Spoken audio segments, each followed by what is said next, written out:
the portal king is back at it again.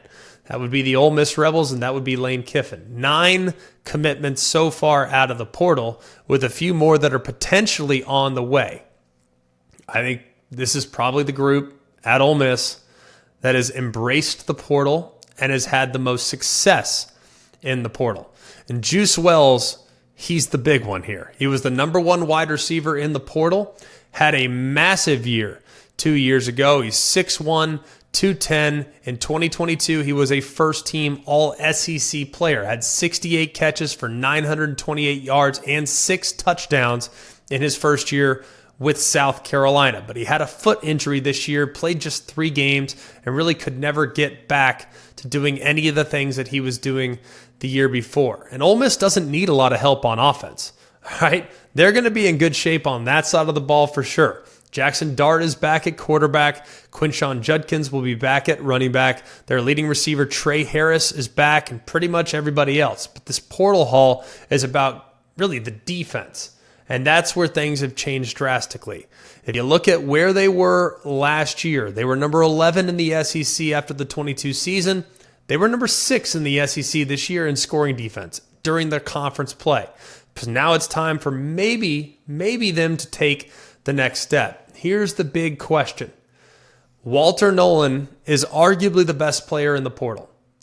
He's formerly of Texas A&M, was really disruptive at times this past year, and it sounds like he is going to be heading to Oxford, Mississippi. Now, we don't know for sure, and it's not a done deal, but this is a guy that in 2022 was the number 2 overall player coming out of high school and has lived up to those expectations the last couple of years. But he's not the only one. They've gone out and added a few other guys along the defensive line that could be playing significant roles for the Rebels next year. Princely Uman-Mielen, he's got great length off the edge. You have a few others in the front 7 defensively. You have a guy or two in the back end that could immediately contribute. So it'll be very, very interesting to see what Ole Miss does. And then when you take a look, too, at their 2024 schedule, comparing to what they had this past year, you got Oklahoma, Kentucky, Florida, and South Carolina in place of Alabama, A&M, Auburn, and Vanderbilt.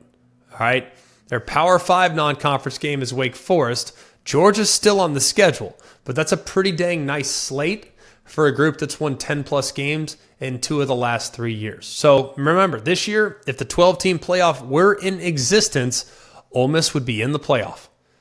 So you think about where they were on defense, you think about the pieces they might be adding, and the possibility of breaking down that door next year and punching their ticket to the playoff. It's becoming very real with some of the additions they've made in the portal.